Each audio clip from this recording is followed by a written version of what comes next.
Now the frontline novices are about to face a landmark in their military careers.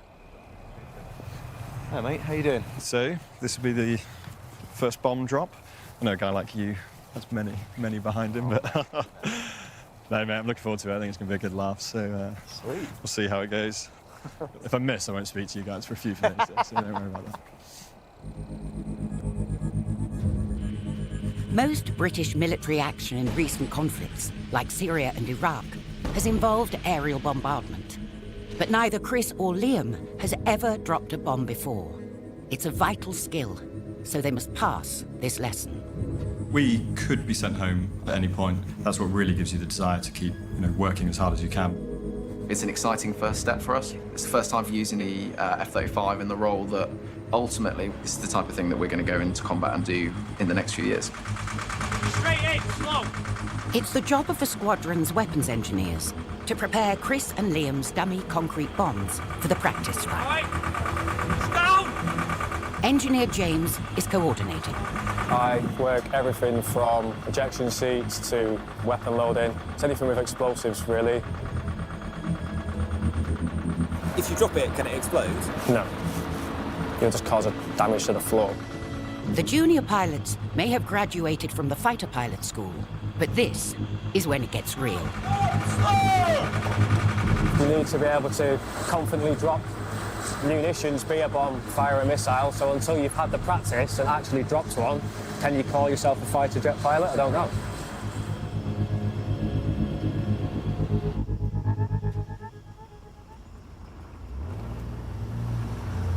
Range control, Dewberry. Range control. Request clearance from the compound to target 13. Liam and Chris's target are these containers, located within the Townsend bombing range, 90 miles southwest of the South Carolina Air Base.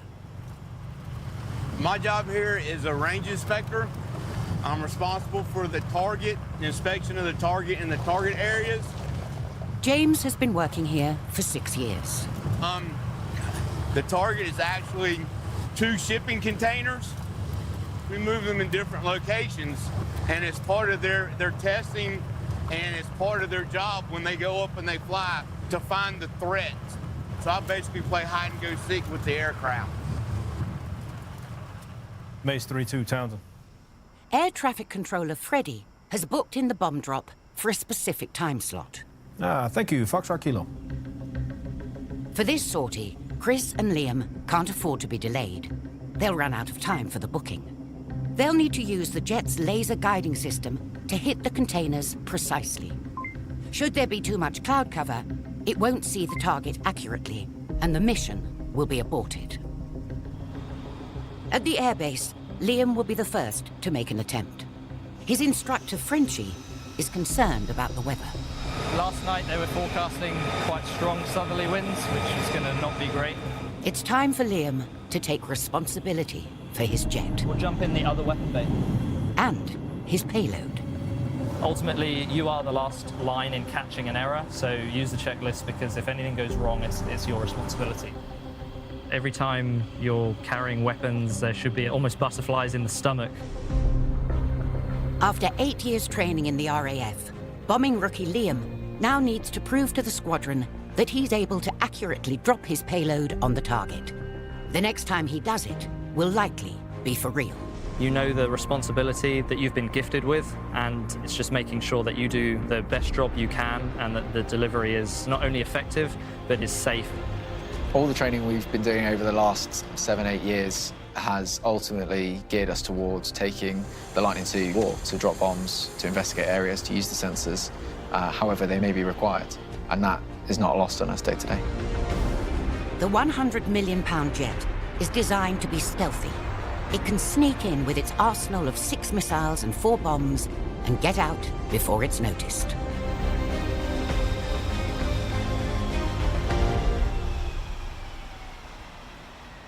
But with just 90 minutes before his slot at the bombing range expires, Liam's state-of-the-art Lightning jet is refusing to boot up. Quite often you'll get yourself G'd up and then you get in the aircraft and have a number of different issues that require you to start and stop the aircraft. It can throw you off of what you're expecting to do and what you've kind of prepared for. The ground crew need to act quickly to solve the problem and get Liam airborne before his slot at the range runs out. To make matters worse, it's also a race against the weather. The clouds are closing in. In South Carolina, the Lightning Force have months left before they must be ready for combat. But frontline novice Liam has hit a problem. He's been grounded due to a faulty jet. Time is running out for him to hit his bombing range time slot and have his chance to prove he has what it takes. You can experience a whole range of emotion, if you like, through 1.5 hour period. That is definitely part of being a fast jet or a Lightning pilot. After a 60-minute delay, the engineers have finally rebooted Liam's jet, and he's on his way. Key to it really is, once it's done, is being able to snap back to where you were prior to it all going wrong.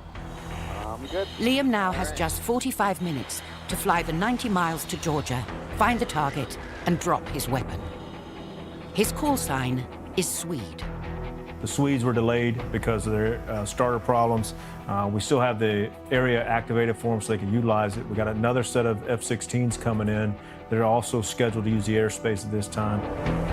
Time is ticking for Liam. Thick clouds are blowing in and could threaten to scupper him even more. Desert range, Swede 3-1 with you, flight 2, block 290-300. They're here. This is flight lead. This should be the student here, which should be dropping the ordnance. Desert Swede 3-1, we're going to set up on the attack LOA and see anything through the clouds. If his laser guiding system can't penetrate the cloud to show his 500-pound bomb where the target is, he'll have to abort the mission. Right now, it looks like the Swedes are just trying to find a break in these clouds so they can see the target and get the round off. If he loses his opportunity, he won't be frontline ready, meaning a potential setback for the whole squadron. Is he going to try to do it, John? Looks like he might give it a whirl. 149. But time has run out before they could find a break in the clouds. Swede 3-1 flight. Swede 3-1, Townsend. The cloud looks like it's going to get in the way of our drop today. Many thanks for your help and apologies for the delay today. Swede 3-1, Townsend, no worries. Just hope you guys have a good, safe flight. We'll see you next time. The delay caused by the £100 million jet startup difficulties has cost Liam this opportunity. No, you kind of have to just deal with it. Like, sometimes you have days like that where everything's up against you, and I mean, we tried as hard as we could.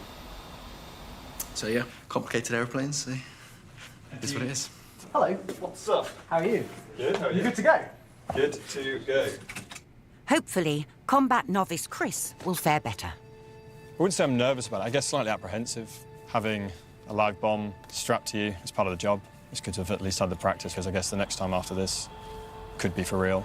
Bombing for real will be one of the F-35 Lightning's primary roles when operational. When you join the military in any job, not necessarily a fighter pilot dropping bombs, but anything, you join knowing that at some stage you're going to go to war. You assume and you hope that the people making those decisions are making the correct decisions, and obviously it's our job to carry those decisions out. So. Ultimately, we're going to do these things against people that have done bad things. Flying at 10,000 feet, there's no cloud for Chris. Swede 1-1, Townsend, you have flight lead control. Wings shall be level and call a final attack heading. He's on time. Now he just needs to use the laser guiding system to make sure he hits the target precisely. Townsend, Swede 3-2, in hot 090. Swede 3-2, one away, 35 seconds.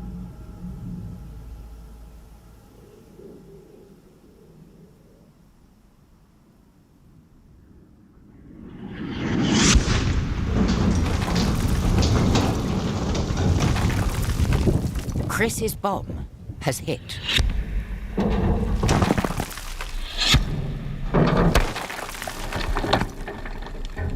But how close did it land? Swede 1-1, Townsend. Savannah Approach has approved your request to RTD back to Buford at 5,000. Contact him at 353.775. We appreciate you guys. Have a good rest of your flight. We'll see you next time. I hope it made a really good crater.